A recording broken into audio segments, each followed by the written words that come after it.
കാലവർഷം എത്താറായി. പക്ഷെ നമുക്കറിയാം മിക്ക ജില്ലകളിലും നല്ല മഴ ലഭിക്കുന്നുണ്ട്. ഇന്നും സംസ്ഥാനത്ത് മഴ ശക്തമാകും എന്ന റിപ്പോർട്ട് തന്നെയാണ്. കണ്ണൂർ, കാസർഗോഡ് ജില്ലകളിലാണ് ഏറ്റവും ശക്തമായ മഴ ഉണ്ട് എന്ന് റിപ്പോർട്ടുള്ളത്.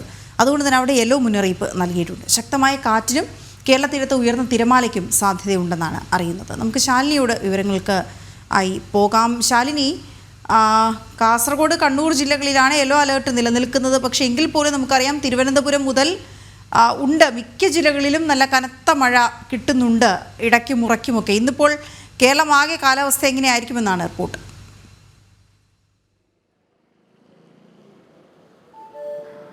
വീണ സൂചിപ്പിച്ചതുപോലെ 2-3 ദിവസങ്ങൾ മാത്രമേ ഉള്ളൂ ഇനി കാലവർഷം കേരളത്തിലേക്ക് എത്താനുള്ളത്. അറബിക്കടലിലും ഒപ്പം തന്നെ കന്യാകുമാരിക്ക് സമീപത്തായി കാലവർഷം എത്തിയിട്ടുണ്ട് എന്നുള്ളതാണ് കേന്ദ്ര കാലാവസ്ഥാ നിരീക്ഷണ കേന്ദ്രം അറിയിക്കുന്നത്. ഇന്ന് നൗകാസ്റ്റിംഗ് പ്രകാരമാണെങ്കിൽ കണ്ണൂർ, കാസർഗോഡ് ജില്ലകളിലാണ് യെല്ലോ അലർട്ട് നൽകിയിട്ടുള്ളത്. അതിശക്തമായ മഴയ്ക്കുള്ള മുന്നറിയിപ്പ് ഈ 2 ജില്ലകൾക്കുമാണ്. പക്ഷേ വരുന്ന 3 മണിക്കൂറിൽ തെക്കൻ കേരളത്തിലും വ്യാപകമായ മഴ ഇടവിട്ട് ലഭ്യമാകും എന്നുള്ളത് കാലാവസ്ഥാ നിരീക്ഷണ കേന്ദ്രം അറിയിക്കുകയാണ്.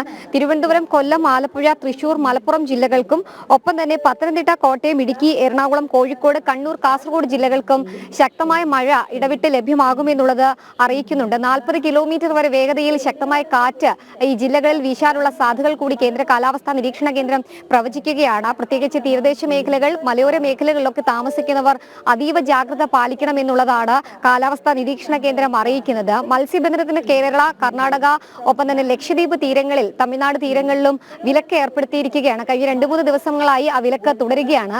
ഈ മത്സ്യബന്ധന യാനങ്ങൾ, ബോട്ടുകൾ ഇതടക്കമുള്ള കാര്യങ്ങൾ കടലിൽ ഇറക്കിയിട്ടുണ്ടെങ്കിലും കടലിന് സമീപത്ത് ഇട്ടിട്ടുണ്ടെങ്കിലും അതൊക്കെ സുരക്ഷിത സ്ഥാനങ്ങളിലേക്ക് മാറ്റി അവർ കെട്ടിവെക്കണം എന്നുള്ളതാണ് കാലാവസ്ഥാ നിരീക്ഷണ കേന്ദ്രം അറിയിക്കുന്നത്. കള്ളക്കടൽ പ്രതിഭാസമൊക്കെ കേരള തീരത്ത് ഉണ്ടാകാനുള്ള സാധ്യതയുണ്ട്.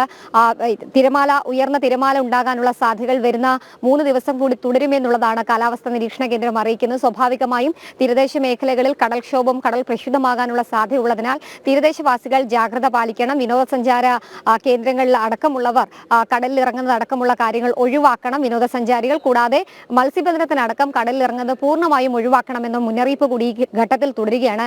ഈ മണ്ണിടിച്ചിൽ സാധ്യതകളൊക്കെ തന്നെ പല മേഖലകളിൽ റിപ്പോർട്ട് ചെയ്യുന്നുണ്ട്. പ്രത്യേകിച്ച് വയനാട്, ഇടുക്കി, തിരുവനന്തപുരം അടക്കമുള്ള ജില്ലകളുടെ കിഴക്കൻ മലയോര മേഖലകളിലും ഇടുക്കി അടക്കമുള്ള ജില്ലകളിലെ മലയോര മേഖലകളിലും രാത്രിയാത്രാ നിരോധനങ്ങൾ അടക്കം തുടരുകയാണ്.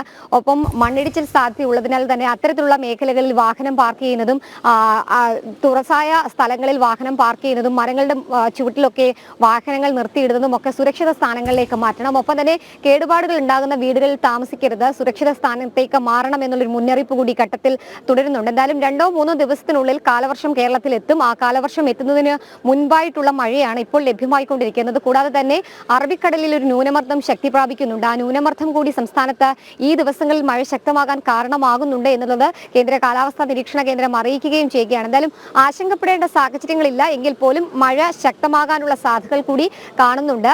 ഈ ചില നദികളിലൊക്കെ തന്നെ ജലനിരപ്പ് ഉയരുന്ന സാഹചര്യമുണ്ട്. അത്തരത്തിൽ നദീതീരങ്ങളിൽ താമസിക്കുന്നവരും ജാഗ്രത പുലർത്തണം എന്നുള്ളതാണ് കാലാവസ്ഥാ നിരീക്ഷണ കേന്ദ്രത്തോടൊപ്പം തന്നെ ജില്ലാ ഭരണകൂടങ്ങൾ വ്യക്തമാക്കുന്നത്. തിരുവനന്തപുരം അടക്കമുള്ള മേഖലകളിൽ, പൊന്മുടി അടക്കമുള്ള മേഖലകളിലേക്ക് പോകുന്നവർ ജാഗ്രത പാലിക്കണം. പ്രത്യേകിച്ച് റോഡ് ഇടിഞ്ഞു വീഴുന്നത് അടക്കമുള്ള കാര്യങ്ങൾ കഴിഞ്ഞ കാലവർഷ സമയത്തൊക്കെ റിപ്പോർട്ട് ചെയ്തതാണ്. അതുകൊണ്ട് തന്നെ സാഹസികമായിട്ടുള്ള വിനോദസഞ്ചാരങ്ങൾ പരമാവധി ഒഴിവാക്കണമെന്നുള്ളതാണ് ഈ ഘട്ടത്തിൽ അറിയിച്ചിട്ടുള്ളത്. എന്തായാലും 10 മണിയോടുകൂടിയാണ് പുതിയ അലേർട്ടുകൾ വരുന്നത്. ആ അലേർട്ടുകൾ വരുമ്പോൾ കൂടുതൽ ജില്ലകൾക്ക് യെല്ലോ, ഓറഞ്ച് മുന്നറിയിപ്പ് വരാനുള്ള സാഹചര്യങ്ങളുണ്ട്. എന്തായാലും നിലവിൽ റെഡ്, ഓറഞ്ച് അലേർട്ടുകൾ ഒരു ജില്ലയിലും ഇല്ല.